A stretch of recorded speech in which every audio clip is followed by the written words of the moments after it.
Bem, vamos deixar bem claro aqui. O atual governo ele é ditatorial, tá? Deixar bem claro. Todos os projetos políticos, sociais, econômicos que vêm do governo é para criar uma ditadura. Não tenho nenhum engano com relação a isso. Então, apoiar meio projeto deles é apoiar a formação de uma ditadura. Por isso que eu sou muito rigoroso enquanto você vê algum deputado, algum governador se posicionar, mas isso aqui parece que é bom. Isso aqui... Nada é bom. Nada é bom. E eu não estou exagerando. Tá? Quem diz que não pensa assim é porque não sabe qual é o plano. Que acha que é tudo teoria de conspiração. E acha que vamos ter uma segunda vez, uma segunda chance. Não vamos ter uma segunda chance. Eles estão construindo uma arquitetura de Estado e de política econômica, política partidária, política social, que amarra eles para muito além de 2026. Muito além. E não há por que eles estarem gastando emendas parlamentares, comprando os meus colegas, para fazer aprovação de um projeto que, se fosse bom, estariam aprovando. Se na leitura fosse bom, porque o deputado ele sofre, não pressão, mas eu diria que influência. O líder partidário orienta. Então eles têm uma orientação do partido. Os deputados fazem as próprias análises também. Então você tem o seu próprio gabinete. Tem associações comerciais e confederações nacionais de comércio, serviço, finanças, indústria, que também dão uma série de inputs. E a partir disso você forma a tua opinião. Então havia ruído negativo. Agora vou entrar na questão da reforma tributária, que eu imagino que esse é um tema mais do momento, mas podemos falar depois de outras coisas havendo perguntas. Na reforma tributária, como é que eu vejo? Desde da legislatura passada, eles ali já fizeram uma sinalização. Depois da eleição, 2022, eles já sabiam qual era a composição da Câmara e a composição do Senado. Eles perceberam, estamos em minoria. Nada do que a gente vai querer vai passar. Então temos que aproveitar esse finalzinho, essa legislatura final agora, anterior. E conseguiram mobilizar o que eles tinham lá de uma maioria um pouco mais ampla, e aquilo fez quebrar o teto de gastos. Aí quando você quebra o teto de gastos, você já suscita mas o que vem para substituir? O arcabouço fiscal, então ficou aquela pendência. E claro, aí tem o outro tema que estava latente, que meio que morreu durante a legislatura passada, que era a reforma tributária. Ela tinha morrido, não ia para frente. Por que não ia para frente? Porque não era boa. Simples assim, não era boa.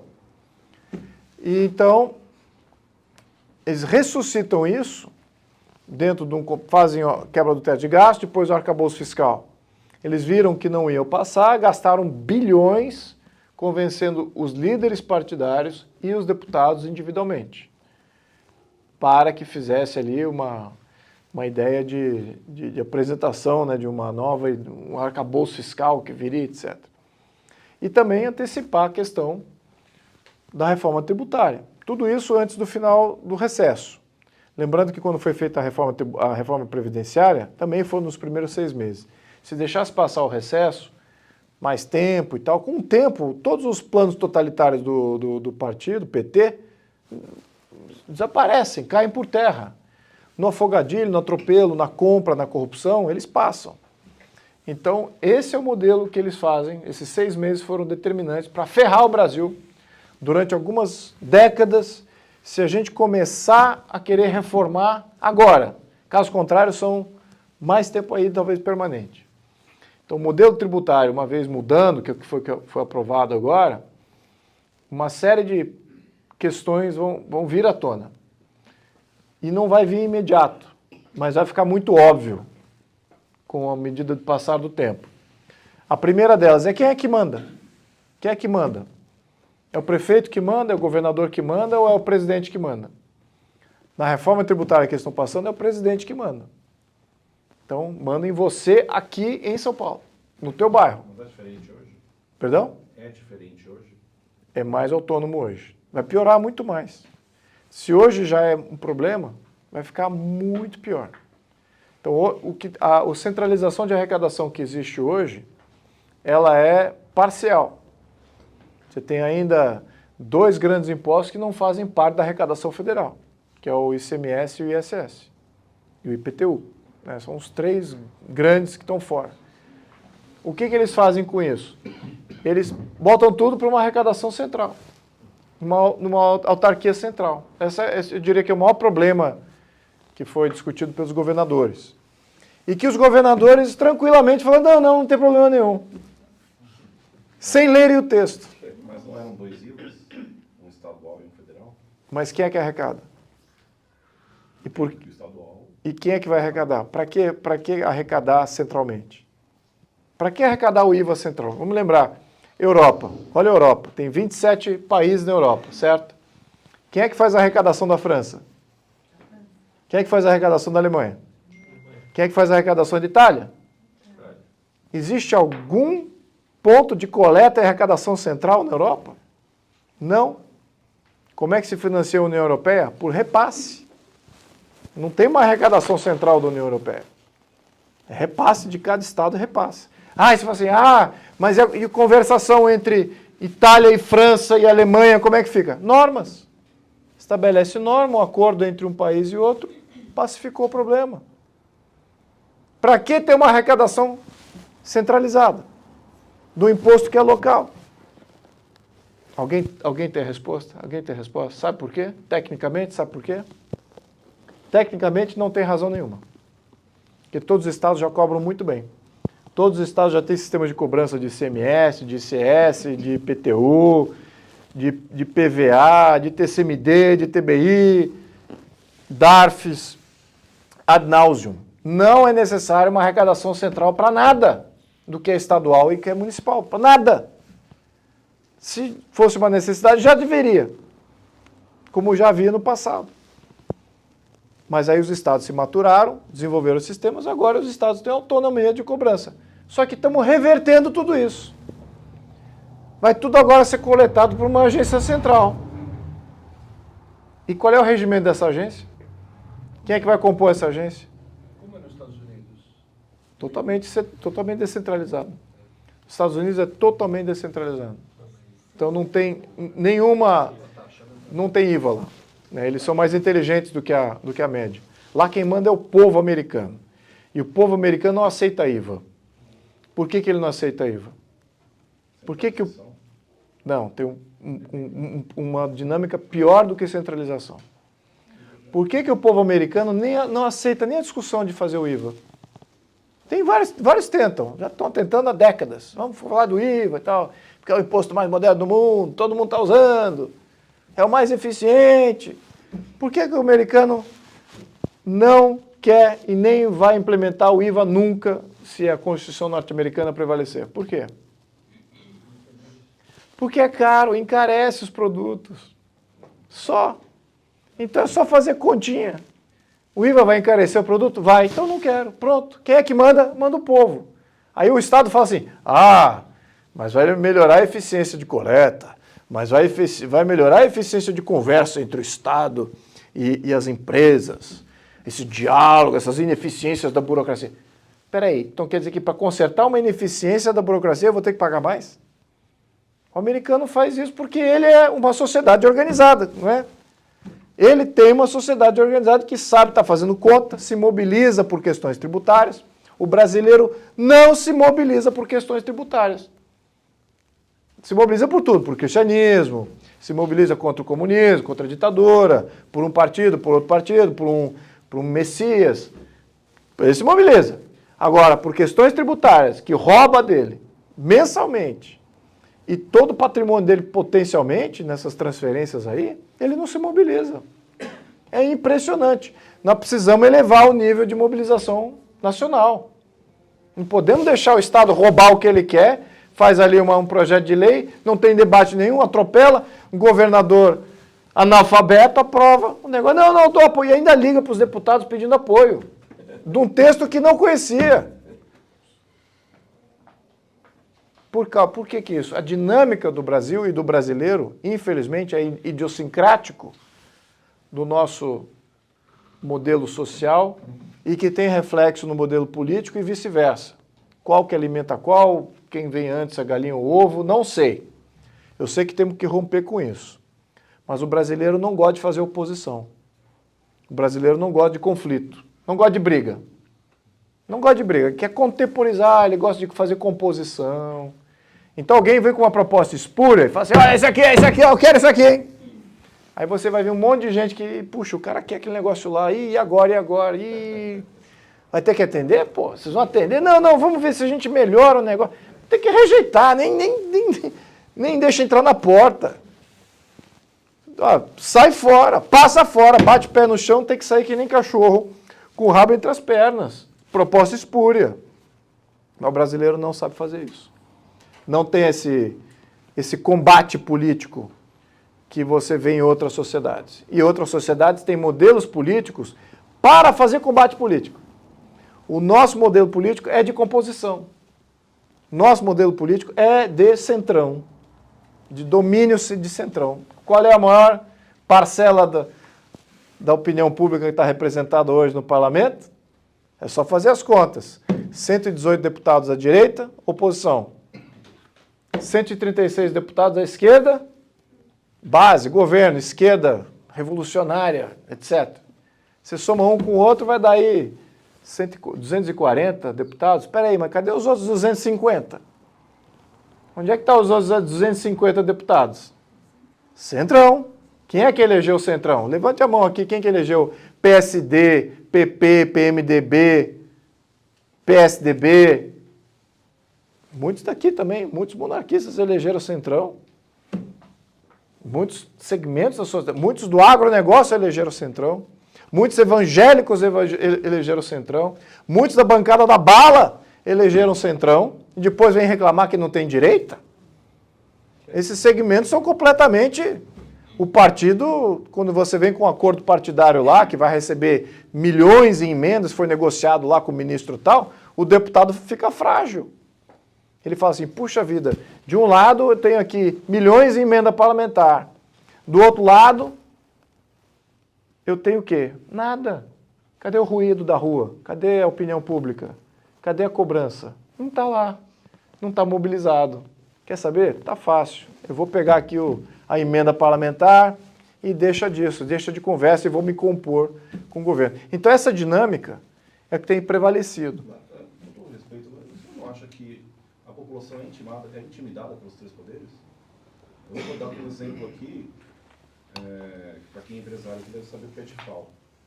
O que, perdão? DIFAL. DIFAL, não sei o Foi que. um imposto criado pelo STF. Ah, sei. Pelo STF. O STF, em 2015, ele acordou um dia e falou, olha, o Estado não está arrecadando o que ele queria, ele tem que arrecadar um pouco mais, então, ó, para a operação interestadual, tem uma diferença de imposto aqui que o Estado tem o direito de cobrar. Isso não passou pelo Legislativo. E o Legislativo não fez nada para parar isso também. Eu nem estou sabendo desse DIFAL aí. Você podia me informar mais. Se a gente faz uma venda para outro Estado, a prefeitura do local me liga me cobrando o DIFAL. Bom, então é o seguinte, o que passou foi um plano centralizador de cobrança e que supostamente é melhor do que existia antes, e de fato é melhor do que existia em 2019, quando foi proposta, a primeira proposta que não passou, que era a PEC 45 na íntegra, ela não tinha como passar essa PEC. Ela era muito pior, nem criava o dual, ela centralizava tudo mais ainda. Era um imposto único, centralizado, todos os 5 impostos, PIS, COFINS, IPI, ICMS, ISS centralizado. Não havia dualidade, os estados não poderiam mexer nas alíquotas, não haveria muitas alíquotas, eles queriam criar poucas alíquotas. Isso é um problemaço para a sobrevivência de empresas em diversos estados. Então essa proposta foi mutada para uma proposta totalmente nova que aconteceu a 1 hora da votação. A 1 hora e pouco da votação, 142 páginas de proposta foram apresentadas, com não só esse conjunto do dual, dessa dualidade centralizada, olha a coisa estranha. Geralmente quando você faz o dual, você faz uma parte que é o federal cobrança federal. E a outra parte que é dual, cada estado cobra o seu.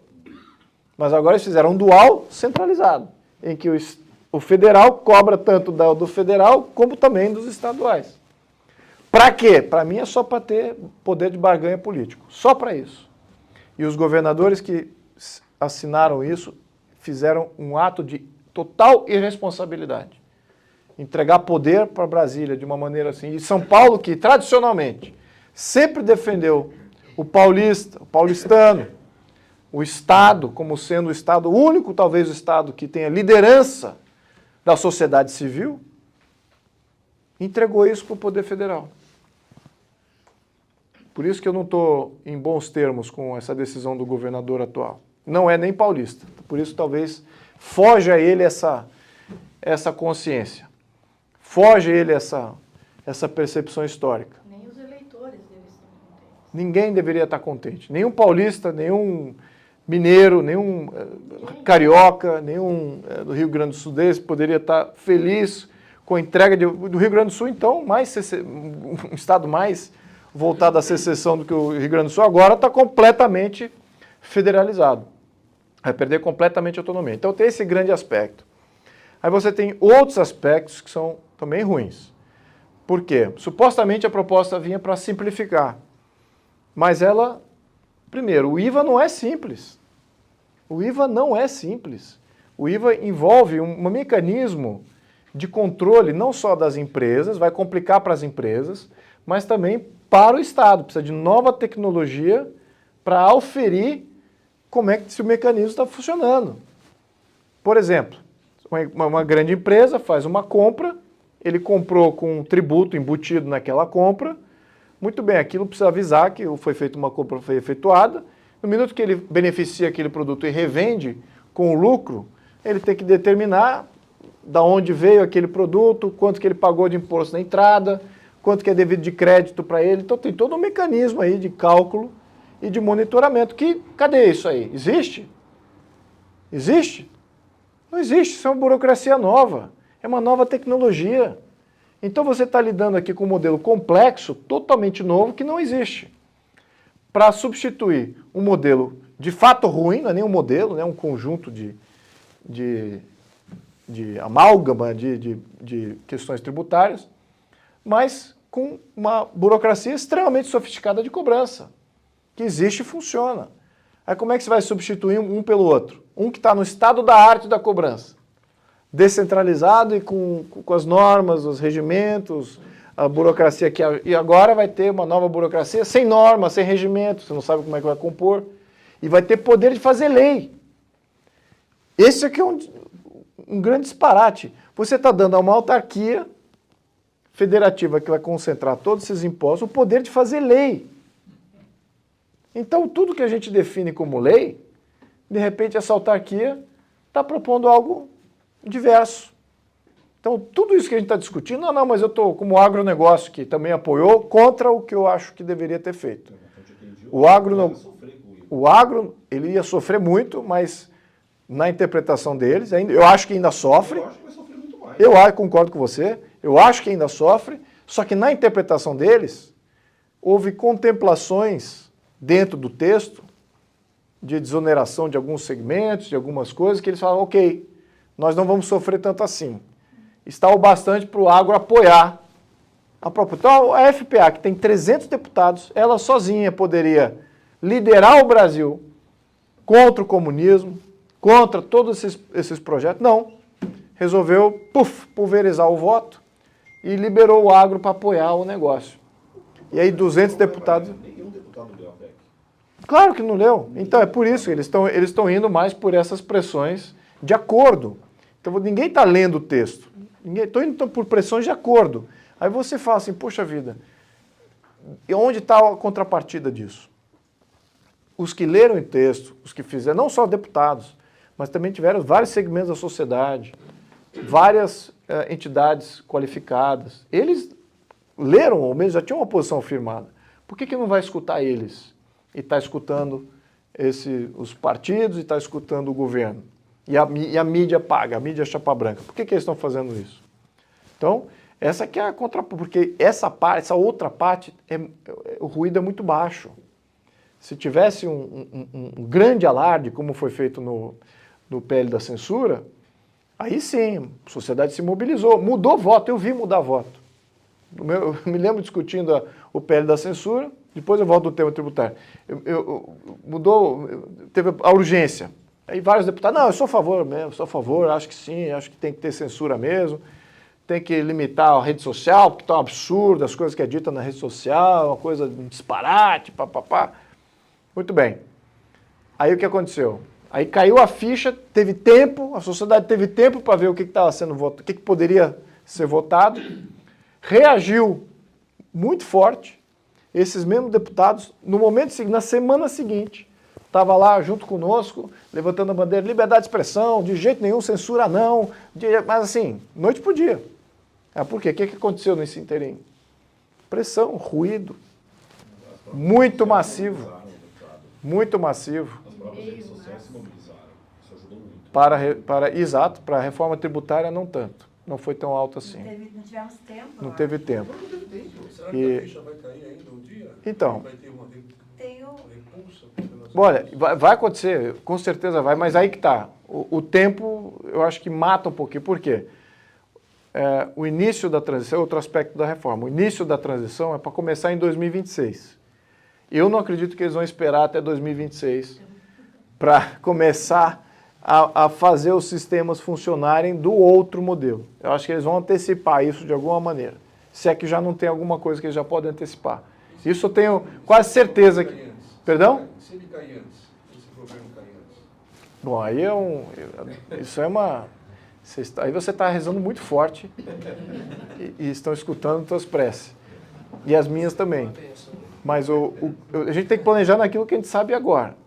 Então, o que eu estou vendo? Como é 2026 o início da transição, então até os governadores falam assim, poxa vida, pode estourar o Brasil. Essa bomba não vai ser comigo, vai ser em 2026. Então, por isso também. Isso foi outra cartinha que foi usada ali no convencimento dos governadores. Bom, então essa proposta tem esses aspectos aí. Estou mencionando aqui aspectos da proposta e vou atender as perguntas aí conforme vocês vão fazendo. Então, aí tem um outro aspecto que eu acho que é totalmente subversivo.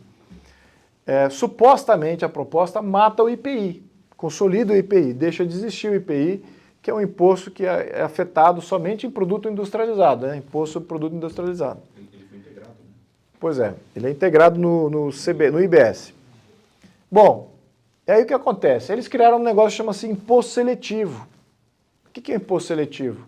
Imposto seletivo é um termo novo, mas no fundo, na minha interpretação, é uma regurgitação do IPI, só que agora não é um IPI limitado somente ao produto industrializado. Pode ser também um imposto para agro, para tudo que afeta meio ambiente, ou o que eles chamam de socioambiental, ou que seja prejudicial à saúde. Então isso afeta praticamente, na interpretação, pode afetar tudo. Todo produto afeta. E se não for o produto, a embalagem do produto. Ou o processo do produto. E está no texto, que a gente quis até tirar do texto isso, é que ele faz parte da base de cálculo, ou seja... Cada estado vai criar novamente a sua regra. Não só isso, mas ele faz parte da base de cálculo dos outros tributos, que é tudo que a gente combate. Você tem uma cascata de imposto. Você tem ali o custo do produto primeiro, aí você tem o custo do imposto. O próximo imposto, ele deveria ser calculado no custo somente do produto. Mas não, é um mais esse, aí você soma mais um, é um efeito acumulador de impostos. E nós sempre combatemos isso, todo mundo combate isso, ninguém gosta disso. Na emenda constitucional está especificando que é para fazer isso mesmo. Então ele acumula junto com os outros impostos e ele tem uma amplitude potencialmente muito maior. Então, ou seja, não está simplificando assim, muito pelo contrário, você acabou de abrir aqui uma válvula de escape tributária em que vai poder ser aplicado em praticamente tudo. Então você tem esse outro aspecto que eu acho que é extremamente nocivo. Aí você tem outras facilitações que eu diria que aí nem cabe ao Poder Federal. Aí, de fato, é uma graxa para que os estados e municípios aceitem a proposta, ou aceitassem a proposta. Eles expandiram o ITCMD, que é o Imposto da Morte, né? O imposto que você paga na morte, na transferência de bens e de herança, etc. Então, eles expandiram isso para o conceito de progressividade, que é uma coisa absurda. Aliás, o imposto de renda progressivo, que já é um absurdo, né? E só para deixar claro isso aí, aliás, maioria das vertentes de escolas de economia, eles pregam imposto único que é proporcional. Que imposto é esse? É uma alíquota única, um percentual único. Você vai pagar imposto de renda, todo mundo paga 10%, ou todo mundo paga 20%, que seja. Mas é um imposto único. Isso é o melhor modelo, ao menos do ponto de vista de você não gerar desproporcionalidade.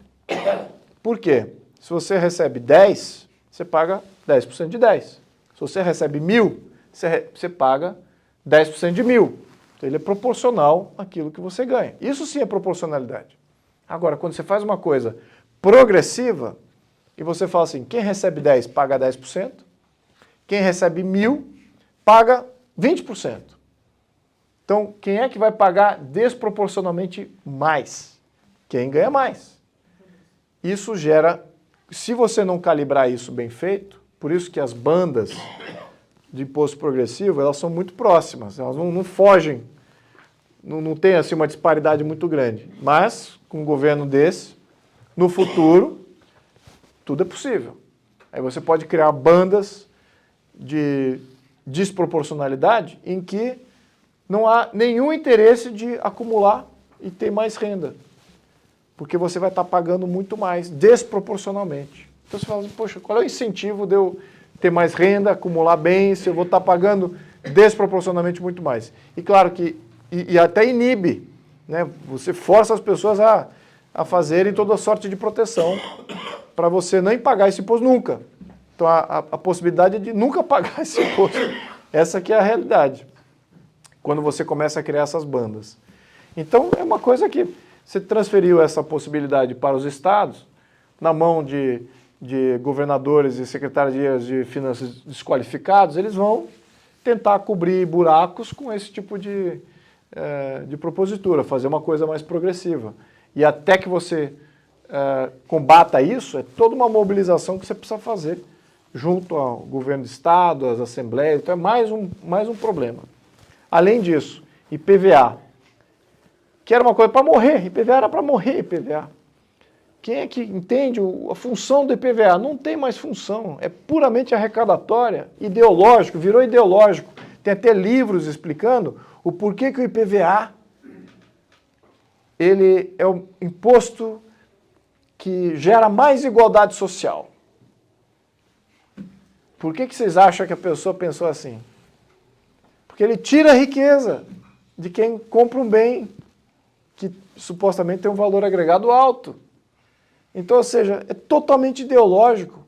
Vamos tributar mais porque aquele bem ali, olha, aquele bem lá que é um bem de luxo, entre aspas, é um carro, um bem de luxo, vamos tributar aquilo, botar um IPVA todo ano. Todo ano vai ser tributado naquele negócio. Que absurdo é isso? Para qual função? Para criar igualdade social. Como? Tirando de quem tem. Não é dando para quem não tem, é tirando de quem tem. Não tem nenhum plano social associado ao IPVA, não tem nenhum projeto de governo associado ao IPVA. É puramente punitivo arrecadatório. Igualitarismo, né? Só que achar exatamente. Então eles estão pregando quase que a expansão do IPVA, abrindo a possibilidade de expansão do IPVA. Então tá bom. Aí, por outro lado, você vê ó, como é que o governo funciona. E isso é para tudo, tá? Então eles vão lá, expande o IPVA, cria uma punição para quem compra um carro de maior valor agregado e faz uma coisa regressiva lá também, ou seja, progressivo lá também. Muito bem. Aí, do outro lado, o que ele faz? Ah, vamos baratear o carro popular e faz um plano de governo que vai subsidiar ou vai... Para que cobrar no primeiro momento? Você tem um efeito na cadeia produtiva, nos fornecedores, na geração de emprego. Sabe quando a pessoa passou pelo século XX inteiro e não aprendeu nada? É impressionante. Parece que você está falando, e isso acho que é em função também do Brasil ser um país isolado. A verdade é essa. O Brasil é totalmente isolado. Enquanto a Europa, você pega lá os rincões da Europa, o debate ele flui tal qual o centro da Europa, em termos de postulações, de argumentos, etc., porque os parlamentos são próximos um do outro. Agora, você vai aqui no Brasil, qual é o parlamento mais próximo do Brasil? O do Uruguai ou do Paraguai? Quem é que está olhando para o que está sendo discutido lá no Paraguai e no Uruguai? Ou na Argentina? Quem é que olha para o Chile e fala assim, nossa, olha só o debate que aconteceu lá no parlamento do Chile, nossa, você viu isso aqui? O brasileiro não está nem aí, porque é distante, não é nossa realidade, não comungamos.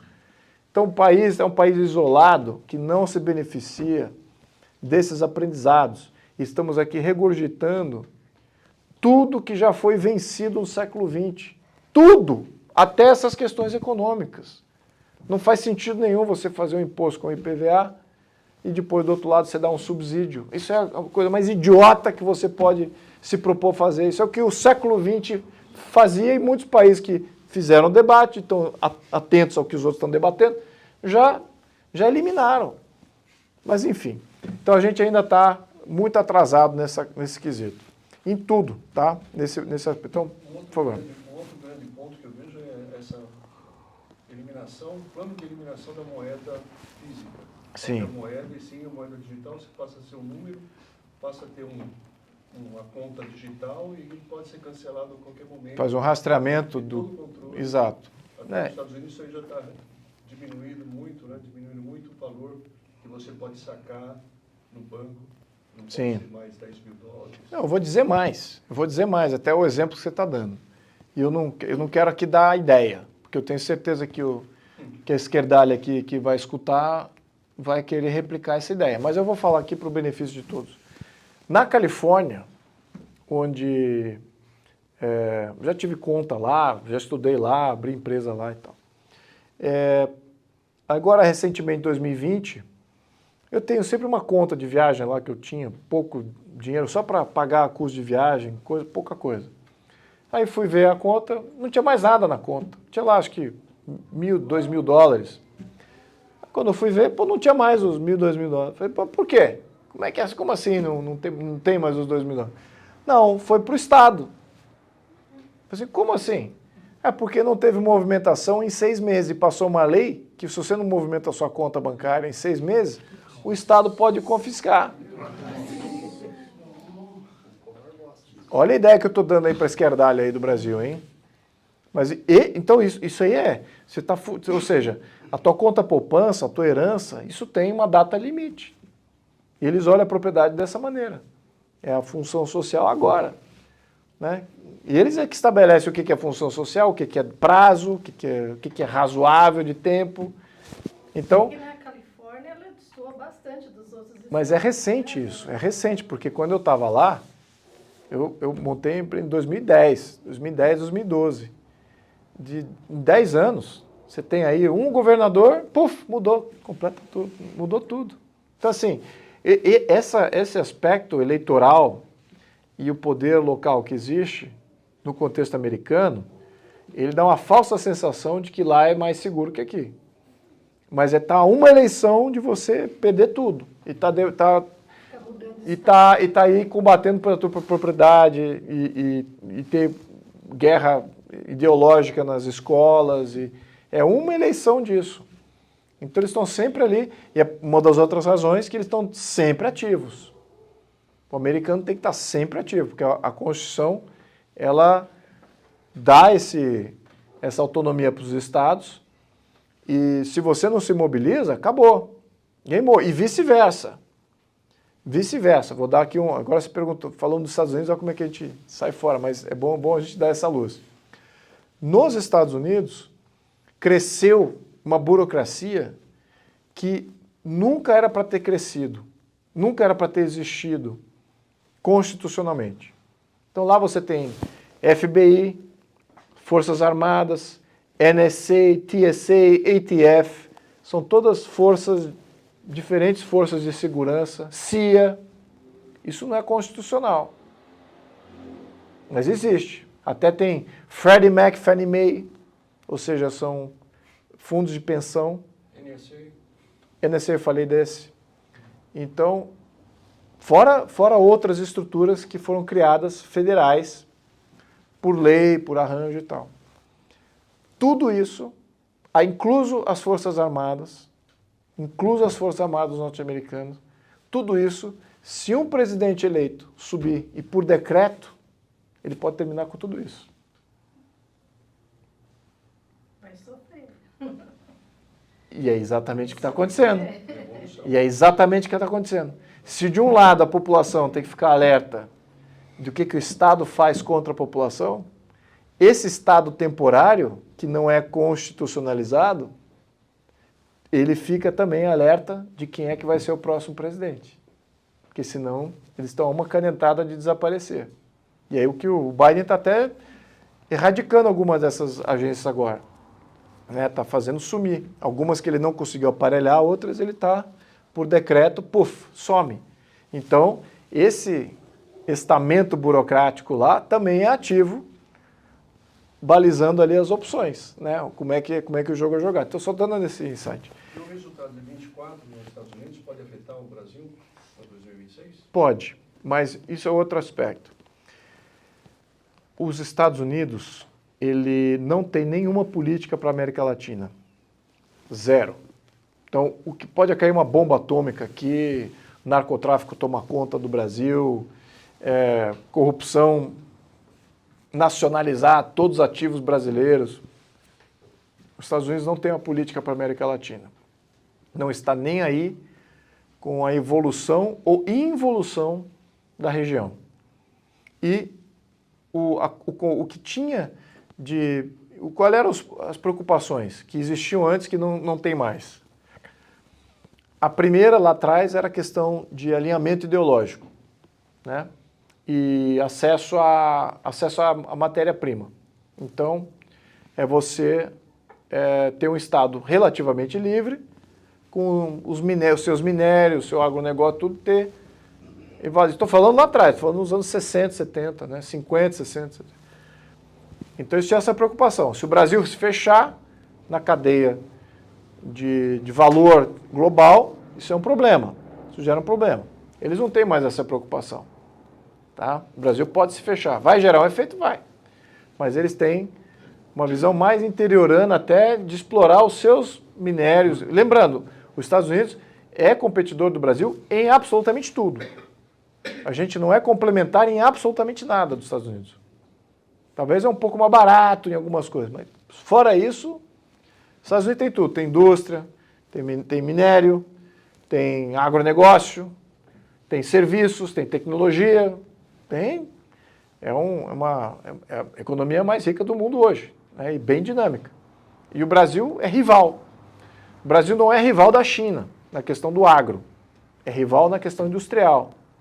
Não é rival na questão tecnológica.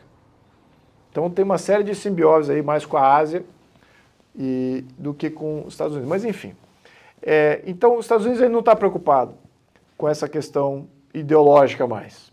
Né? Acabou essa preocupação, esse alinhamento, né? Fazer parte da cadeia, etc., da cadeia de globalizado. Muito bem. A questão bélica.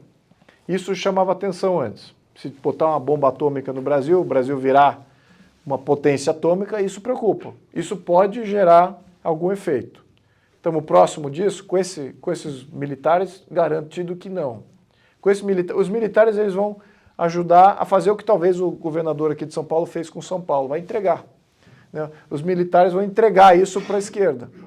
E a esquerda vai desmilitarizar tudo. Como já vimos agora, eles estão acabando com a escola cívica militar, do ponto de vista de suporte federal. Isso, o orçamento agora vai estar comprimido. Acabei de falar com a BIND, que é a Associação de Indústria de Defesa, e os generais não querem nem conversar de orçamento, porque o governo quer arrecadar e está querendo fechar um buraco de 150 bi. Qual é o orçamento das Forças Armadas? 170 bi. E o que eles fazem com isso? Então os caras ali, poxa, se eu ficar reclamando demais aqui, eles vão tirar do meu. que é exatamente o que eles querem fazer. Então, estão de olho ali. Eles não têm estratégia nenhuma, há mais de décadas. Os generais brasileiros fizeram um excelente trabalho de dizer que o Brasil não tem inimigo nenhum. Não, vamos aqui fazer uma força auxiliar as forças do Estado Social. Então você vê assim, a propaganda do Exército, é o Exército lá ajudando na Amazônia, as tribos indígenas aqui na questão medicinal. Falei, pô, mas não tem um Ministério da Saúde? Eu não tenho 200 bi que vai para a saúde? Então incorpora essa força aí dentro do orçamento da saúde. Não preciso do Exército fazendo auxílio de saúde para indígena. Fronteiras abertas. Então, assim, a mesma coisa nos outros. Estou dando aqui um exemplo. Tá? Aquele braço forte, mão amiga. Eu só vejo a mão amiga. Então, eles se transformaram numa força auxiliar dos outros serviços públicos. E não como uma força que, de fato, defende uma estratégia de defesa nacional, com uma proposta de influência hegemônica. Não nomeia inimigo, eles falam, não temos inimigos nenhum. Aí você fala, poxa, como assim? Narcotráfico não é inimigo? Violação de fronteira por narcotráfico, contrabando de gente, isso não é inimigo? Não, isso é questão de segurança interna. Como? Como que é questão de segurança? Os Estados Unidos invadem país para pegar traficante. E o Brasil aqui, violado diariamente, não tem uma política de segurança nacional que envolva decretar que o narcotráfico é inimigo. Como é que não tem isso? Bom, enfim, então esses são os nossos militares. Então, dependendo deles, eu acho que a gente vai ficar muito mais indefeso como país, com menos orçamento. E então essa parte aí de você tornar o país um desafio militar aos Estados Unidos é zero de chance. Aí você vai falar, outra coisa que os Estados Unidos se mobilizaria contra o Brasil é o narcotráfico. Só que o Brasil não é um polo de narcotráfico. É um polo de distribuição e de passagem é um corredor aberto, né? Mas não é um polo de produção, né? Então, por esse aspecto, eu já escutei até que o americano fala assim, o americano está acostumado com saber que a América Latina é toda do narcotráfico. Então ele fala, não precisamos ir lá para combater a produção de droga, isso aí é do passado. A outra coisa, que é a questão migratória. O Brasil não é o grande fornecedor do problema social da imigração dos Estados Unidos. É mais a América Central e o México, que tem fronteira ali com os Estados Unidos. Então, qual é a política para o Brasil? Não tem mais. Não tem mais zero de interesse. Isso, de certa maneira, é libertador. Porque isso significa o quê? A gente depende da gente mesmo. Nós é que temos que fazer qualquer mudança, nós somos os donos do nosso destino. Qualquer coisa que viria dos Estados Unidos seria em função de uma política do interesse deles qualquer. E para mim isso aí não entra na minha... Eu seria um resistor, como brasileiro. Independente se está fazendo bem ou não, eu não gostaria de ver os Estados Unidos agindo no Brasil, por qualquer que seja a razão da política interna deles.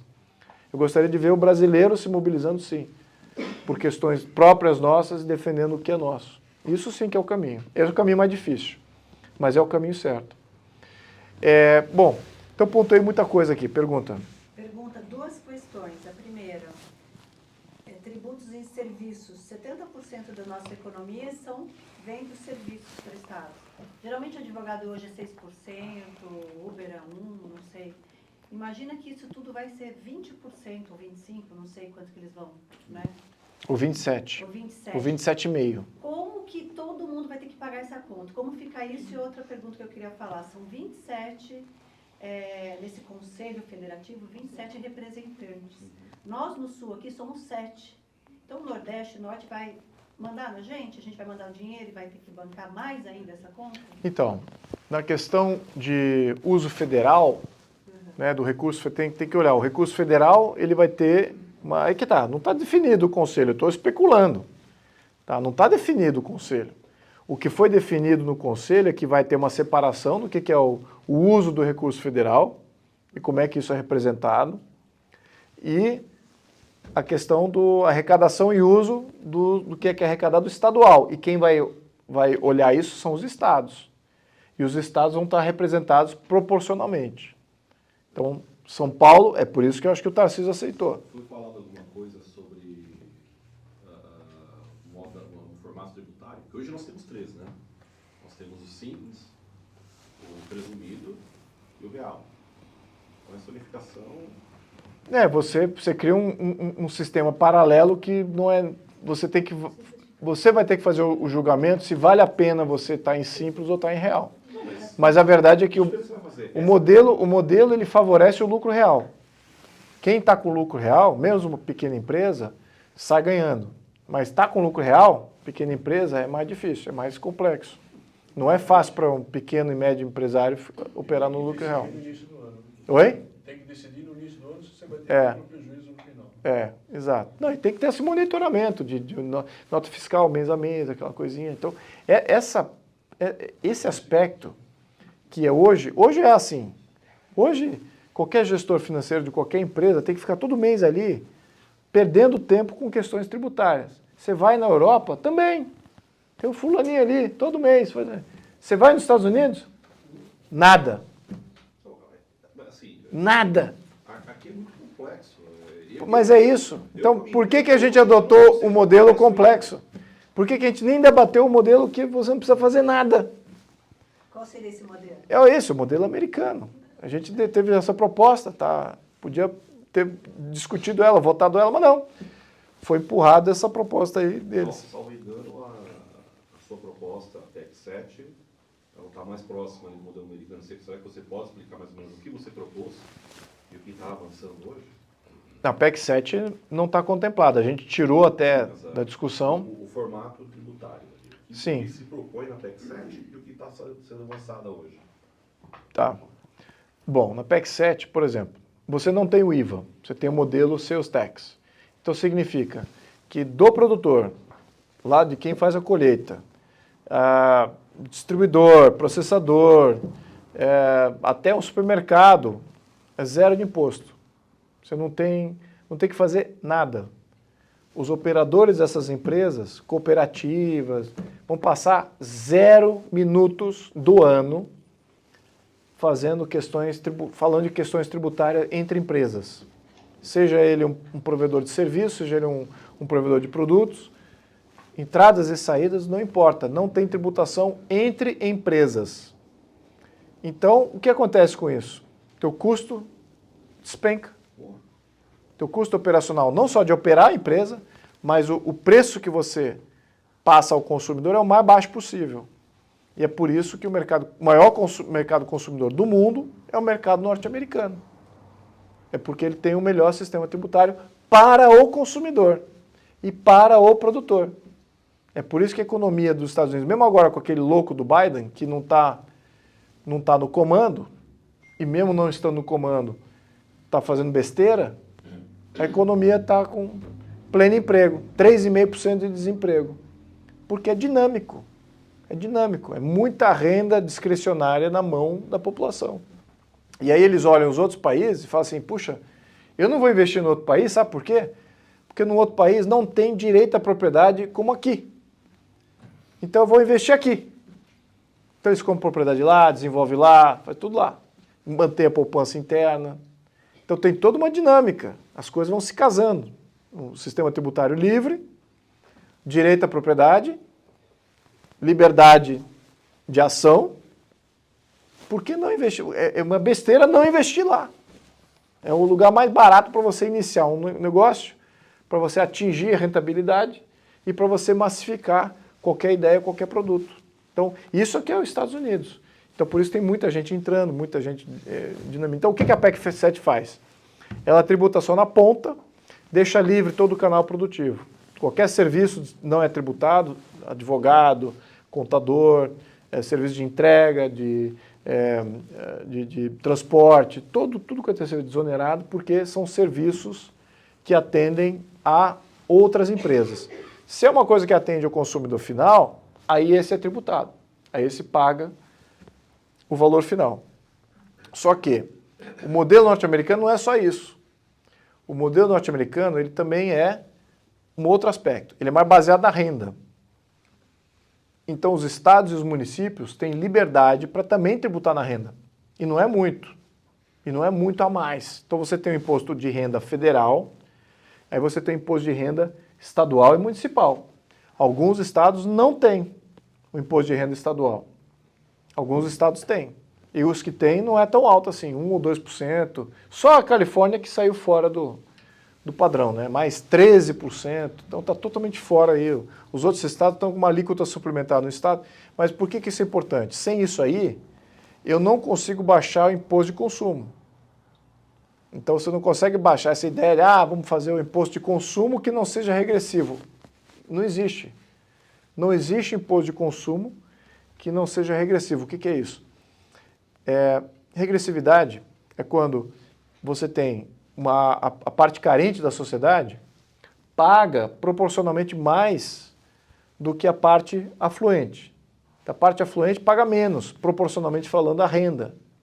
Tem mais renda, proporcionalmente paga menos imposto. Por quê? Você vai lá, compra lá um pãozinho, digamos que tem 10% de imposto naquilo. Tudo bem que pode estar isento, né, hoje, mas vamos supor que tenha 10%. Para um carente, 10% é caro. 10% de um pãozinho de, vamos supor aqui, R$10, um sanduíche. Estamos falando aí de R$1, né? Agora, o que é R$1 para o carente, o que é R$1 para quem é afluente? Essa que é a comparação. Então, para quem é carente, R$1 é muito. É muito isso aí. Então, a gente tem que sair desse modelo de depender de imposto de consumo. E é isso que é o nosso problema. Nós estamos dependendo do imposto de consumo. E o IVA vai aumentar ainda mais a dependência do imposto de consumo. Então, todos esses que estão propondo o IVA falam assim, o IVA não é regressivo. Ele é mais regressivo ainda. Você teria que ter um modelo americano para tornar ele menos regressivo. Mesmo assim é regressivo, mas teria que ser menos regressivo. Para você poder baixar a alíquota. Como é que você abaixa a alíquota? Você cria uma alíquota de imposto de renda, e aí o Estado equilibra, que ele vai arrecadar menos do consumo para passar a arrecadar mais da renda. Aí você equilibra. Mas nada disso foi discutido. Então, é isso que está na PEC 7, tá? Esse novo modelo. Só que a diferença o que é? Em 3 anos, se não 2, você implementa o modelo. O senhor fez um comentário que deu até arrepio. Então, as empresas do lucro simples são chamadas de lucro presumido, elas estão ameaçadas. Sim, sim, com certeza. Elas não vão ter crédito. Vai pagar muito mais na compra do serviço e vai ter que repassar isso para o consumidor dela. É por isso que todas as confederações nacionais, a Confederação Nacional do Serviço, aliás, todas essas diferentes associações de serviço, eles estão dizendo o seguinte: eu vou perder cliente, porque eu vou ter que cobrar mais caro, e os clientes nem todo cliente vai poder pagar mais caro, e em alguns estados vai desaparecer.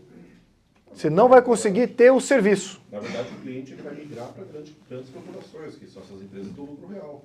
Sim. Não, quem tiver o preço mais barato. A verdade é que o preço vai subir para todo mundo. Então, o cliente vai ficar sem um produto, um serviço que ele já consome hoje, e quem oferece o serviço não vai ter como sobreviver, porque não vai ter meio de poder atender o cliente, porque ele vai ter que cobrar no mínimo aí 25% e não vai ter crédito disso. Então, para ele vai ser preço cheio. O que é serviço? Escola. Imagina escola privada, quem é pai, mãe. Streaming, qualquer coisa assim. Então você prejudica os pais, você prejudica a saúde. Um hospital, por exemplo. Você vai lá ser atendido por um médico particular. Ele vai ter que te passar agora uma nota muito mais cara porque ele está sendo cobrado. Ele está comprando com mais custo, não tem como se creditar desse custo e vai ter que repassar muito mais. E incluso algumas pequenas e médias indústrias. Eu já escutei de um industrial que me veio e falou assim, olha, não é só o serviço não, porque olha, na minha indústria eu vou ter que repassar no mínimo 20% para os preços. Então, supostamente, a indústria que está defendendo essa proposta, e alguns segmentos estão falando que vai ter impacto, sim. Não sabe o que está defendendo, ele está olhando só se... Claro que não sabe, é uma grande irresponsabilidade. É por isso que eu não tenho nenhuma resguarda política de criticar quem é que for que aprovou isso. Eu não tenho. Porque eu vi esse detalhe, eu estou acompanhando isso desde 2019. E esse pessoal que está entrando agora não tá nem viu a proposta. Nem viu a proposta. Então, isso é roubar poupança, renda da população. Felipe, e qual é a possibilidade real de ter algum tipo de veto no Senado, agora que a proposta foi aprovada na Câmara, vai para o Senado? Tem alguma proposta, algum destaque? Só se os senadores fizerem um trabalho de impacto. Se os senadores realmente fizerem um trabalho de impacto nos diferentes setores e se derem tempo para avaliar, fica aqui a mensagem aos senadores, não sei se vai ter algum escutando isso. Ela é representante de 53. Ah, bom, então olha, se eles realmente fizerem isso e a análise for idônea, isso é outro aspecto. Eu já vi estudo não idôneo de agência vinculada ao governo, que quer fazer passar e está ali patrocinando. Então, claro. Acho que eles Então, estão puxando o pêndulo muito forte para depois arrebentar tudo isso. não sei. Eu espero que os senadores façam o trabalho que a Câmara não fez e que os governadores não fizeram. Debater com a sociedade. Só mostrar os impactos, só isso. Só mostrar quem é que fez a análise, se é uma... não pode ser uma só que é do governo, IBGE, IPEA, tem que ser alguém da sociedade, que esse que faça, e que isso seja debatido. Só isso aí já vai dar o pano de fundo para aprovar ou não. Aí o cara vai, puxa vida, olha quanto impacto negativo que tem. Eu aprovo. Botou o nome dele atrás de uma má proposta. É isso que está em jogo. Pode ser que para alguns senadores não seja um problema. Essa Então, legislatura ainda falta oi? mudar muitos senadores ainda. Olha, eu não sei se é legislatura. Eu tô ainda perguntando se é o problema das lideranças políticas que o brasileiro recorrentemente elege. Sinceramente, eu fico olhando e falo assim, puxa vida, como é que passa a eleição, vem uma eleição e entra corrupto de primeiro mandato. Entra corrupto de primeiro mandato. Incompetente, isso entra sempre. Agora, corrupto de primeiro mandato, pô, peraí, o cara veio, não era lá empresário, era um cara, um ativista, de repente virou deputado, pum, já entra no primeiro esqueminha, já entra. Então como é que pode? Não, ele entra mesmo. É difícil se eleger. É difícil se eleger para qualquer coisa. É difícil eleger deputado, vereador, qualquer coisa é difícil. Então eu já passei 2 vezes e não é fácil. Mas eu digo o seguinte, isso aqui eu estou abrindo para discussão, porque é subjetivo essa percepção. E a gente debate isso como deputado toda hora. Fala assim, pô, você vê lá um conjunto de deputados que, olha, que não formam opinião pública, eles não formam opinião pública, não fiscalizam o governo, que é o que eles deveriam fazer constitucionalmente, e eles não fazem legislação nenhuma. Então, que raio de deputado é isso? Não propõe nenhuma legislação nova. Então, que raio... E é isso que a gente elege, uma eleição atrás da outra. E agora, com a internet, a coisa está melhorando. Mesmo assim, ainda tem um canal obscuro de mídia tradicional, cabo eleitoral tradicional, prefeito, vereador, que fala, vota aqui, ó, santinho aqui, começa a distribuir santinho na cidade. E a população vota naquele santinho ali que nem sabe quem é.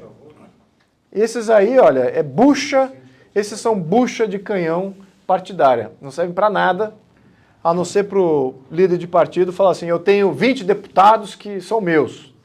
E os outros 10 ali votam conforme as suas consciências e análises. Agora o resto ali é meu, ou seja, está no cabresto do partido. Mas enfim, então essa é uma dinâmica social, eu acho, que em função do voto proporcional ela é exacerbada. Se tivesse voto distrital, a cobrança ia até muito mais rigorosa, muito mais próxima, e a gente não tem discussão disso também. Tá? Candidatura independente, voto distrital, recall de mandato, isso aí resolveria esse problema aí de ter o deputado, o senador incompetente, ou o cara que é omisso, e some, né, no contexto ideológico, não faz opinião, não se posiciona, está sempre esperando quem é que paga mais. Então isso aí tem que sumir. Agora, onde que começa? Mudando o sistema, mudando a sociedade, mudando os atuais deputados e senadores. Onde é que começa? sociedade. Olha, eu acho que o lugar tem que começar o lugar mais difícil, que é na sociedade. Todos os lugares. É o lugar que eu acho que é o mais difícil de começar, de ter uma amplitude e coesão de opinião sobre isso, mas é onde tem que começar. Oi. A gente está tentando fazer isso na cidade que a gente mora, só que é quase impossível, porque o prefeito toma conta de todos os partidos e a gente não consegue inserir as pessoas realmente de direita na política. Então, o que a gente faz? Porque a gente não consegue um partido, o prefeito manda em todos, não tem uma abertura, não tem o que fazer. Independente tem que ter. Né? Olha, não tem uma solução que eu possa dizer assim, faz só isso. Mas o que é o principal é expor o problema. Expor e dar consciência. Para a sociedade. Não é para o próprio representante. O representante, ele é fraco. O representante, ele é muito fraco. Você pega um vereador, deputado, eles são fracos, porque eles têm que atender a população. Se não atende a população, eles têm que atender algum grupo de interesse. Então, é raro você ter aí um deputado que escrache completamente qualquer um. Ele tem que se abrir à cobrança de quem paga o salário dele, ele é pago para isso. Então, eu acho que todos os representantes de um certo molde, eles reagem bem à cobrança direta. Só que eles não são os protagonistas da mudança. Eles são fracos como líderes de mudança. E eles vão representar uma mudança que já aconteceu na sociedade. Isso sim. Então, se você tem uma sociedade mais ampla, mais coesa, aí eu diria que tem que ver o tamanho da massa crítica que fez pressão em cima daquele representante ou daquele fulano. Eu vou dar um número aqui. Até tem um movimento que se criou agora nos Estados Unidos, que é os 3%. Esse movimento foi the 3%. Por quê? Porque no resgate histórico do que foi a Revolução Americana de 1776, só 3% da população se mobilizou. A Revolução Americana foi feita por 3% da população. 97% da população não se mobilizou para fazer a revolução mais importante que nós vimos nos últimos 300 anos. Aliás, podemos botar 1000 anos aí. Então, esse aqui é o contexto. São 3%. E hoje, esse ano agora, atualmente, criaram um movimento dos 3%. Então, não precisa nos 97%, a verdade é essa. Mas você precisa que os 3% seja grande o bastante e focado e orientado para fazer a pressão certa. Não adianta os 3% estar tudo difuso. Aí você não consegue nada. Mas você pegar os 3% e focar, que nem laser, aí você começa a ver resultado. Então, fica aqui um comentário mais genérico, tá? Só, não sei se é aplicável. Espero que sim. 70% da população é da direita, só que ninguém quer fazer nada, estão esperando os 3% aparecer. Os 3% que represente ela, exato. Então, a questão agora, já passou ali pela Câmara, não tem o que fazer, Câmara dos Deputados. A Câmara não tem o que fazer. Não tem o que fazer. Não. Agora é focar no Senado. No Senado. Focar nos senadores. A reverberação, mesmo em rede social, em cima do Senado, eles vão ter, parece que eu estudei, ouvi falar, são 2 meses para estudar isso. Sim, sim. Então, Olha, existe aí uma chance do quê? Ou de se calar essa reforma tributária, mas isso vai depender agora dessa ação em cima dos senadores. Sim. Porque a outra ação também é em cima dos governadores, que já se venderam, vamos dizer assim. exato. Esse aí, uma vez que você fala não ou sim, para você mudar a tua opinião, é muito mais custoso. É muito mais fácil você tentar influenciar quem não se posicionou ainda. O cara não falou para que veio. Então, vai lá e cerca ele e enche ele de opinião contrária ou favorável, depende de qual é o contexto aqui. Na questão do Senado, você tem que prestar atenção no relator, quem é o relator da proposta, imagina que eles vão fazer uma comissão especial para avaliar isso aí, ou vai direto a plenário. Acho que então é só com o relator. Tá? Vai direto para o relator. E aí é uma questão de falar com o relator e também unificar aqueles que deveriam estar unidos. Porque muitos desses aí foi que nem o PL. O PL tem o quê? 99 deputados, 20 foram para o lado do inimigo. porque não escutaram nada, não atenderam nada, a pressão sobre eles não era forte o bastante, como era sobre os outros. Então, esses aí se perderam do rebanho. Então tem que ter foco também naqueles que são para ter foco, são apoiadores naturais ou resistores naturais. No caso do Senado, se o ruído for grande, essa reforma ela pode se calar e não se falar mais, ou apenas vai só mudar o texto? Então, o que pode fazer, o Pacheco pode prolongar isso aí. Ele que define se é 2 meses, 6 meses, ele que define o tempo.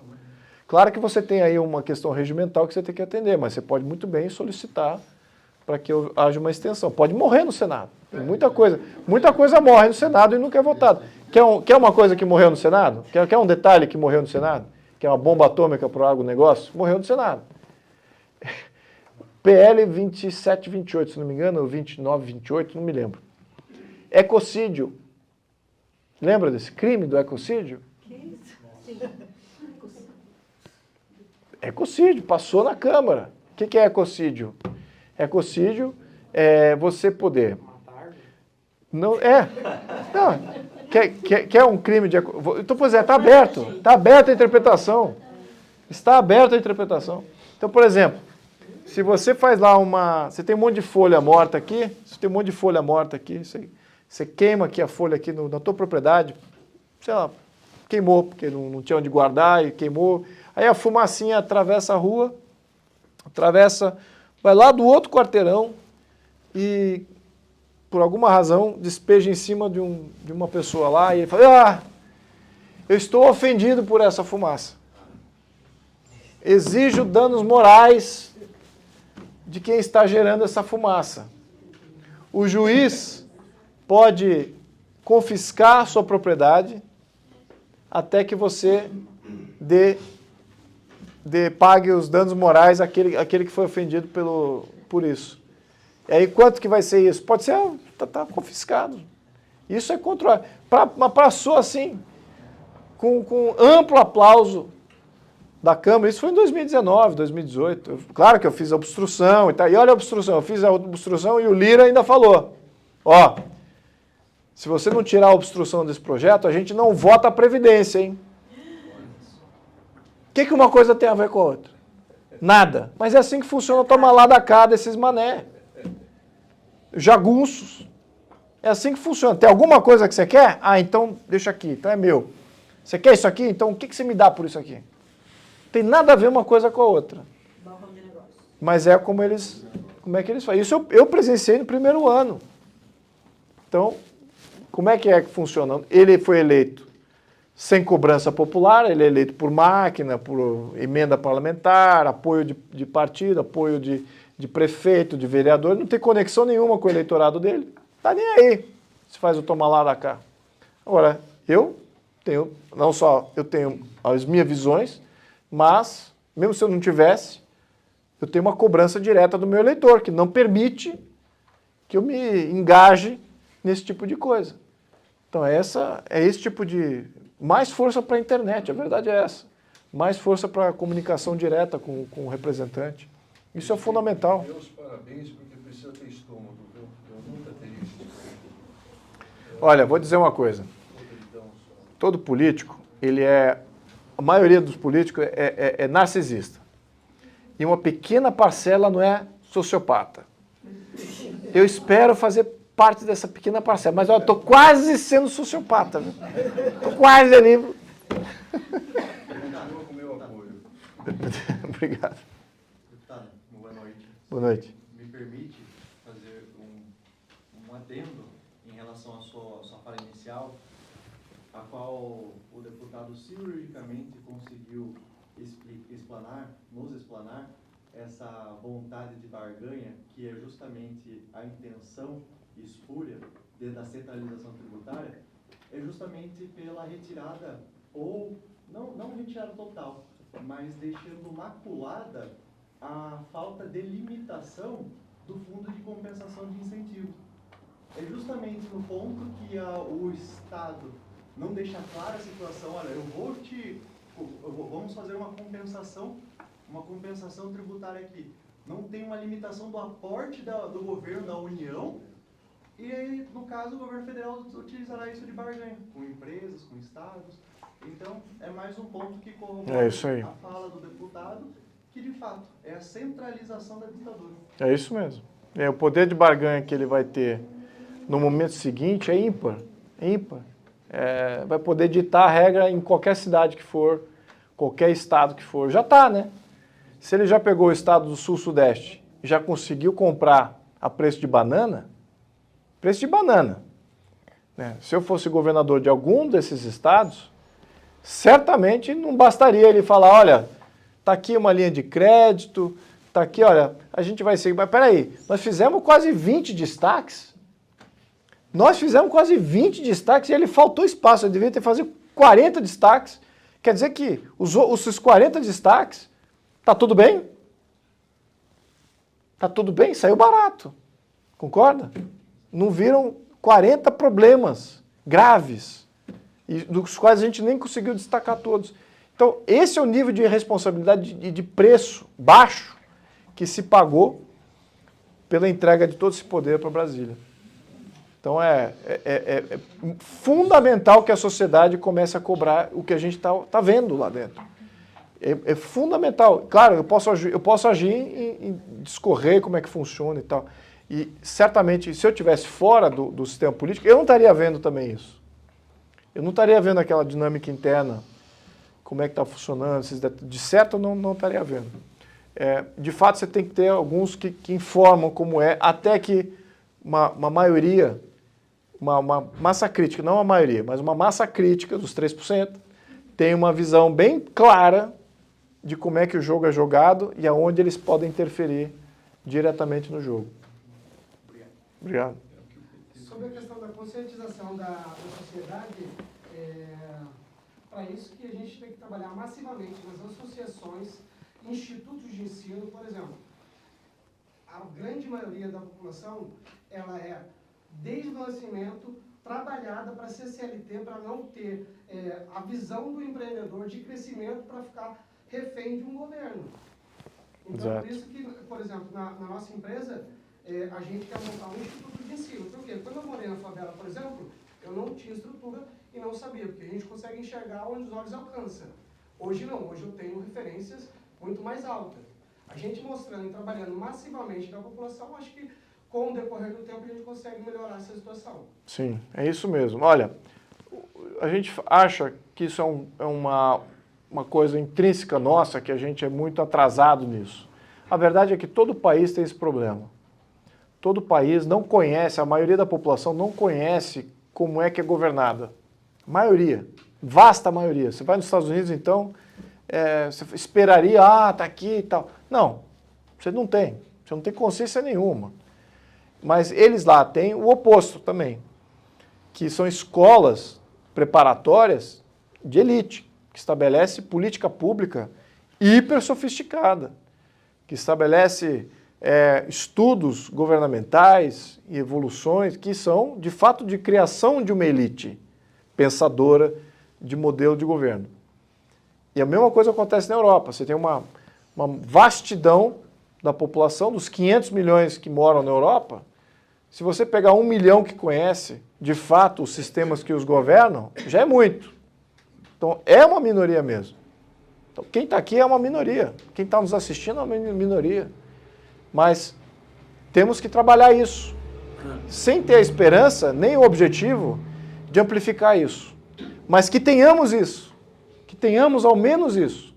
Os pensadores que de fato conhecem os modelos, os sistemas, os regimentos, que tenham as políticas, porque esse nome elite hoje é pejorativo, mas eu vou usar mais livremente aqui, porque a gente não tem elite. A gente não tem elite, deixar isso bem claro, tá? Eu conheci várias elites. O Brasil não tem elite. O Brasil, de tanto criminalizar a elite, pronto, não tem ninguém. Tem nada de elite. Tem o quê? Tratantes, que são comerciantes que se julgam, porque tem riqueza patrimonial, eu sou elite. Você não é elite. Você está, ao menos, vários desses são até muito mais desqualificados do que muita gente menos privilegiada. Eu conheci isso sendo político, conheci isso fazendo campanha. Pessoas de diversas matizes vieram conversar comigo com muita consciência política. E você vai em clubes de tênis, clube de golfe, começa a falar de política, os caras não sabem nada. Isso é patente, assim, não estou exagerando, tá? Então, o conceito de elite ele precisa ser resgatado. Porque, de fato, ele ofere a consciência que está dentro de cada um de nós. Isso torna você alguém elitizado ou não. É o teu nível de consciência, é o teu nível de conexão, de conhecimento. Tem nada a ver com questão de classe, origem, patrimônio, nada a ver com isso. Então essa elite eu gostaria de resgatar, a elite da consciência, que é isso que a gente precisa no Brasil. É uma revolução de consciência, eu já falei isso várias vezes, mas precisamos de mais gente com essa consciência. Eu já encontrei muitas, e eu digo assim, de coração mesmo, é o que me mantém na política. Se eu soubesse, se eu descobrir que no Brasil não tem uma massa crítica de pessoas que pensa como eu, para que eu vou ser político? Acabou. É Venezuela.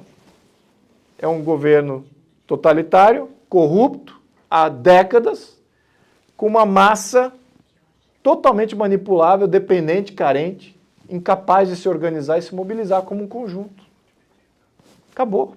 É o que o Rio está se tornando aqui, o Acre está se tornando isso, alguns estados já estão falindo nesse sentido social. E eu acho que ainda é impossível um país de 200 milhões de habitantes não ter uma massa crítica, intelectualizada, com muita consciência. Eu tenho certeza disso. É para esses que eu converso, é para esses que eu me mobilizo, para esses que eu tento me eleger. Porque eu sei que esses fazem a diferença. Esses são capazes de tornar um país que está no cúspide de ser um país de primeiro mundo, se tornar primeiro mundo. E tem os países que não têm esse privilégio, porque não tem essa massa crítica de consciência. Enfim, então, é isso aí. Tem que pensar, vamos pensar, e não jogar tarrafa. Sim. Fugindo um pouco do tema, tá? Mas no caso, assim, do possível retorno da monarquia, qual seria o papel eventual da monarquia num cenário como esse de ditadura ou de corrupção se alastrou? Qual seria o... Eu acho primeiro, que num contexto de corrupção e comunismo, como está se criando, não há como a monarquia surgir. Está bem, é o antítese do que seria a monarquia, né? E muito porque os oligarcas que surgem da corrupção e do comunismo não vão permitir compartilhar poder. Não vão permitir. E eles não olham, não percebem o quão temporário é o poder deles. Essa que é a realidade. No contexto dos ciclos criado lá, a Vera que agora está expert em ciclos, né, Vera? Me ajudou a escrever um artigo dos ciclos, né? No contexto dos ciclos, quando ele começa com o ciclo de Platão, aí Políbio vem e melhora os ciclos. O que dizia o ciclo? Você começa com uma monarquia, quando ela se deteriora para a tirania, aí quem é que surge? A aristocracia surge. Mas a aristocracia sozinha também deteriora para uma oligarquia. A oligarquia também é efêmera, ela não dura para sempre. E quem é que vem para destituir a oligarquia do poder? Um poder legítimo, a democracia. Mas a democracia também não é permanente, ela não consegue se estabilizar. E se corrompe, vira facções, viram grupelhos de interesse, e vira oclocracia.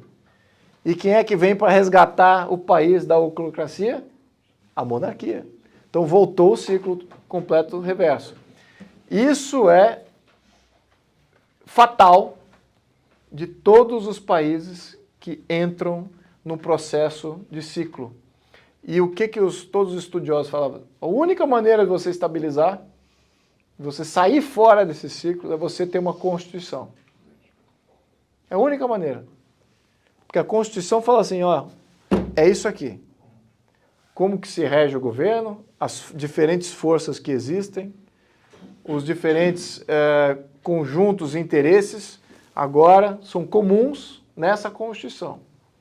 E o que essas oligarquias corruptas e comunistas mais odeiam é uma Constituição. Então, a monarquia constitucional, em que você baliza a função de cada um constitucionalmente, você estabiliza. E eles são contra tudo isso. Eles são a favor da eterna reinterpretação, da eterna revolução, do eterno movimento revolucionário, que é o mais importante. O objetivo nunca é o objetivo. A revolução é o objetivo. Então é sempre manter a coisa girando em caos, em instabilidade permanente, crises, mesmo estando com o poder solidificado, que é isso que mantém eles sempre voltando à tirania, entendeu? Eles criam o caos e voltam à tirania, porque eles é que são capazes de estabelecer ordem. Então, dentro desse contexto não há como. Por eles não virá. Por isso tem que ser pela população, né, mobilizada em função desse objetivo. Deputado, eu vejo na questão dos deputados de direita do PL. Existe ali uma base que falam extrema-direita dentro do PL, só que ao mesmo tempo o líder do PL, ele negocia, ele é centrão e ele negocia essa base junto com os outros. Como é que a gente fica? Não está na hora de ter realmente uma separação dessa direita aí? Porque você tem lá a base lá do PL, dos deputados de direita, que são idealistas, que têm essa ideia de fazer essa renovação, e ao mesmo tempo o líder do PL, ele negocia com os advogados, com os governadores, ele leiloa os deputados que estão ali de direita que querem fazer a diferença. Olha, não tenha dúvida que a direita sai perdendo neste período de transição. Não tenha dúvida. O ideal seria ter um partido já completamente desvinculado, sem esqueleto e passivo oculto, de um passado aí recente ou distante. O ideal seria isso, ter um partido novo que represente tudo isso, limpo, sem máculas. Bom, mas não temos.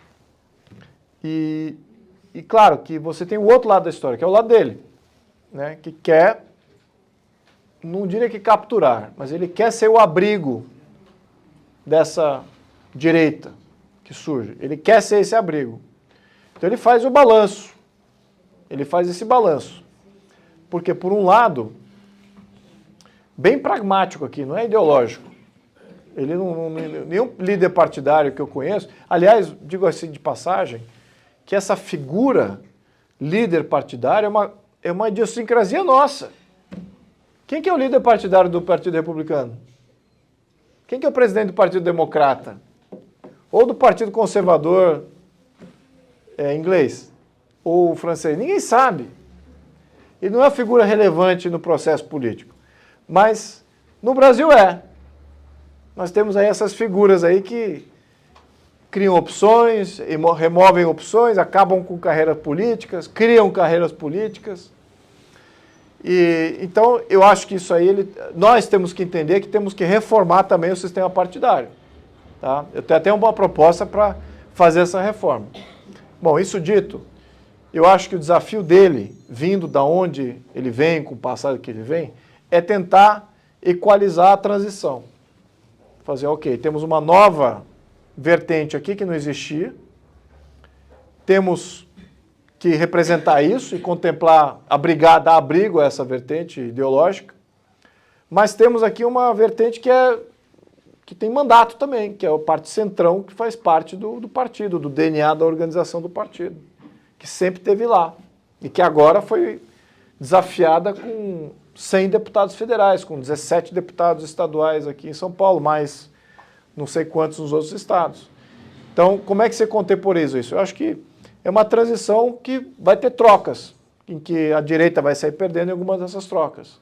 Eu acho que no balanço ainda é positivo, para ser sincero. No balanço ainda é positivo. É claro que do ponto de vista ideológico, a gente vai perder muito tempo nisso. Estamos perdendo tempo valioso, que a gente sabe que não tem, considerando que o inimigo está avançando a galope. E a gente ainda está travado nessa transição partidária ainda de uma representação capenga, né, partidária, assim, ainda não está 100%, né, o que a gente quer.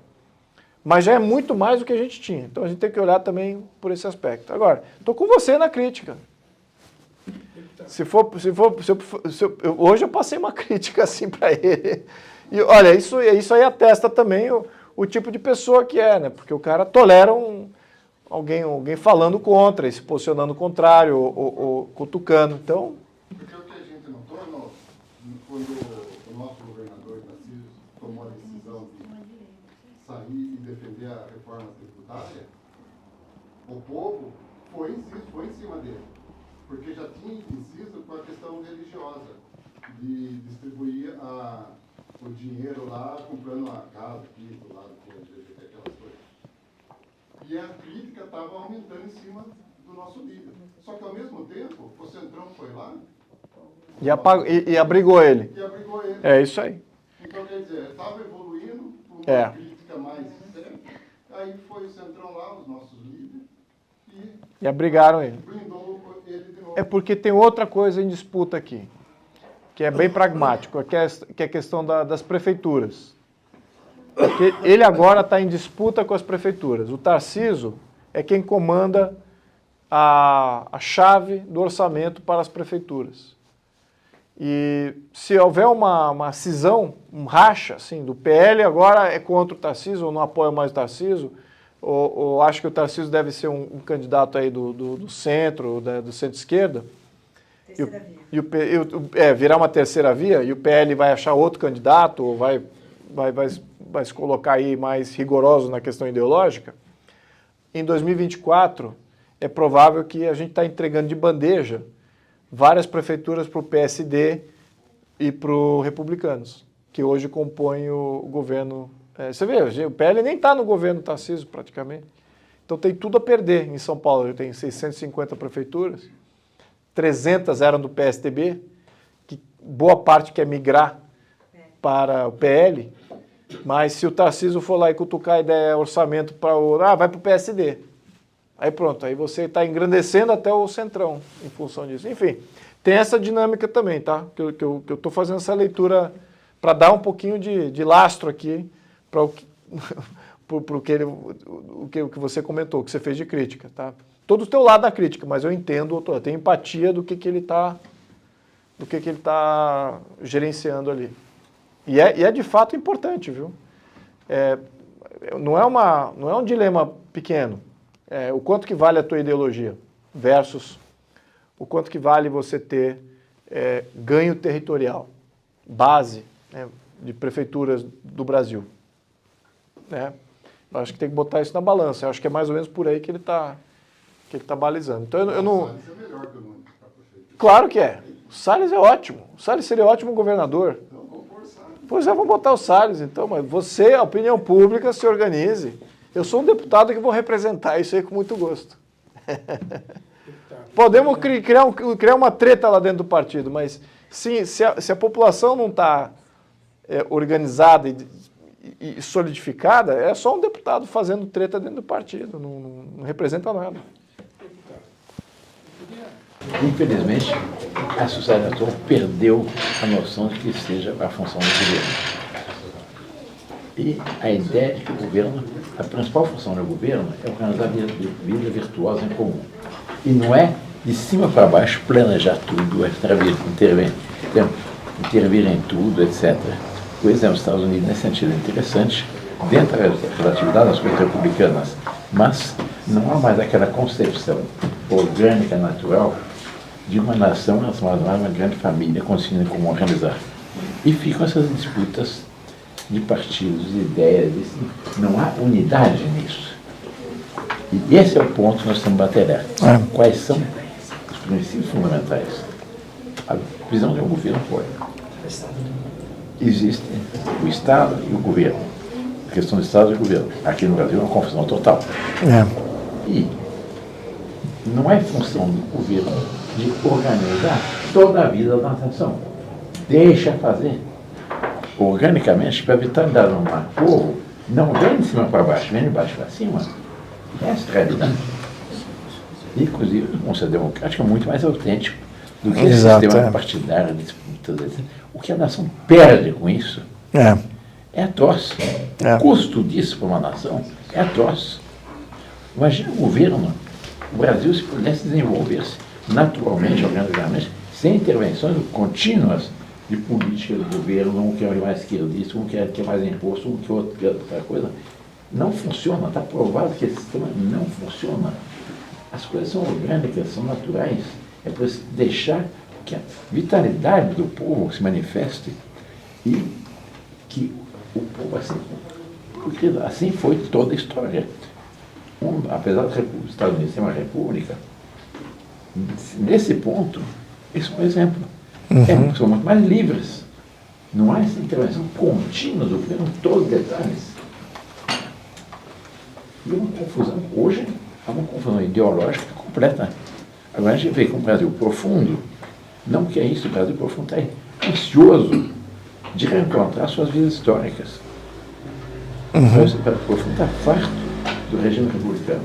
Hoje você não encontra um republicano que diga de boca cheia que a república deu certo. Não existe. Pelo contrário, é um fracasso total. Agora, por exemplo, questão tributária. Quando Dom Pedro II viajou para a Europa, deixou a sua filha, a princesa Isabel, como regente. E é um texto de Dom Pedro II muito bonito, que ela precisa ser estudado. Quais são os conselhos de Dom Pedro II da sua filha para assumir a função de chefe de Estado. E na questão impositiva tem uma questão simplíssima. Não se pode aumentar um imposto, a não ser que se tenha visto todos os meios possíveis para diminuir os gastos. Agora, hoje nós temos um paquidermo estatal que custa uma fábula para a nação. E os impostos têm visto que não bem na nação, mas cobrir os custos desse paquidermo, que é inútil. O custo da justiça no Brasil, permite o próprio custo do Congresso Nacional, é atroz. O custo de cada juiz é atroz. O custo dos serviços médicos é atroz. Tudo custa muito mais. Por quê? Porque houve intervenção do Estado. E é uma ideia falsa de que a missão do Estado é organizar a vida do Brasil de cima para baixo. Não. A nação autêntica, ele tem a sua vitalidade, ele sabe quais são os seus interesses. E, nesse sentido, nós estamos fundamentalmente a favor do municipalismo.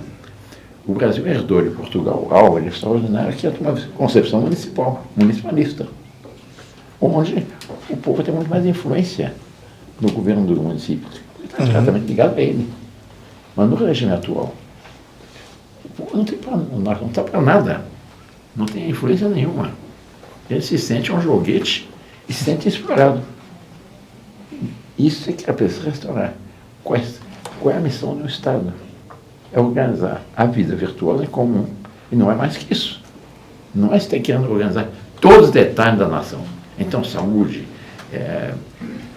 isso, aquilo, etc. Não. Deixa. Antigamente, no Brasil, havia Santas Casas de Misericórdia. Quem é um pouco mais idoso como eu, deve se lembrar de que, no Brasil, 75% da saúde pública era gratuita, não custava nada ao Estado, que era as Santas Casas de Misericórdia, a caridade cristã. Outro detalhe, não havia aposentadoria. Havia algo muito mais simples. A família. Os filhos sabiam que certamente passaram a ser pais dos seus pais. Assim sempre foi. Nossa família foi assim. Era a família. A respeitar essa ordem estabelecida. Essa ordem estabelecida por Deus na criação e que tem seus reflexos, etc. E que tudo automaticamente simplifica. E hoje tudo é complicado. Para qualquer coisa que tem que fazer, tem legislação, tem decreto, tem impostos, tem um inferno. Pelo contrário, antigamente era tudo mais simples. Por quê? Porque se respeitava essa boa ordem posta por Deus na criação. Tudo bem. Eu gosto muito de plantas. Não sou radicalmente contra esses ecologistas loucos. Gosto muito de plantas. O que um bom jardineiro faz? Ele tira a sua planta, ele poda um pouquinho e deixa que a planta se desenvolva. Assim também a sociedade. A missão do chefe de Estado, qual a missão de um pai?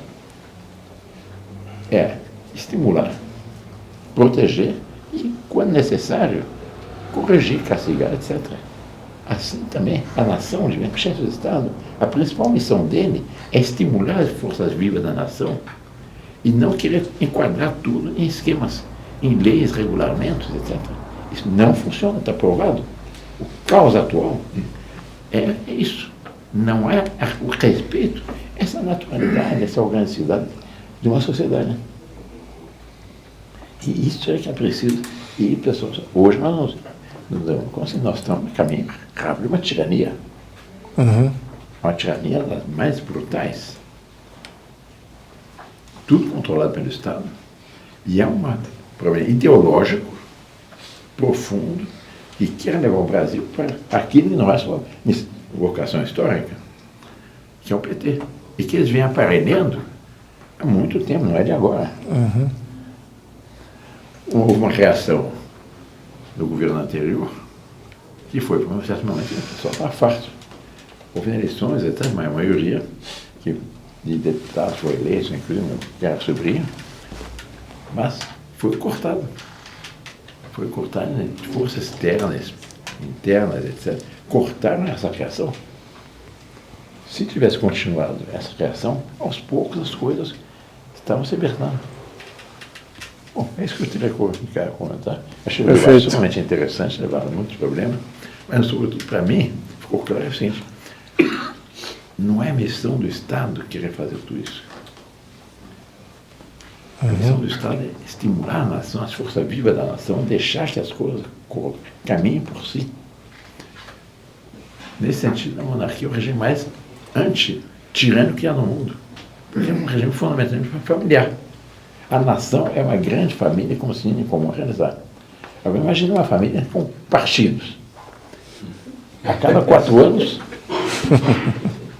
os filhos se reúnem para eleger quem vai ser o pai. Imagine uma empresa. A cada 4 anos, todos reúnem para eleger quem vai ser o futuro presidente, isso, aquilo, aquilo. Vota todo mundo.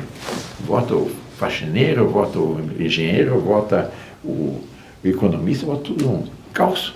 Não funciona. Quer dizer, é para isso cair na real. O que tem no mundo, no Brasil e no mundo, é essa visão utópica de o povo, pelo povo, etc, etc. Não. E não é nem pelo povo, é a exploração do povo e sangra a nação. O que nós pagamos é impostos. Para quê? Para nada. Para manter um paquidermo estatal cada vez maior. E é exatamente, as pessoas têm clara essa noção. Uma nação, uma grande família consciente como realizar. E não pode ser uma briga partidária contínua entre esse partido, aquele e outro, etc. Já está na Sagrada Escritura, uma nação dividida perecerá. Toda nação dividida perecerá. E os partidos que está dividida. É uma parte que é isso, outra parte que é aquilo. Não funciona. Bom, é o que eu teria a dizer. Mas agradeço mais uma vez obrigado, um debate muito interessante. Você levantaram várias questões.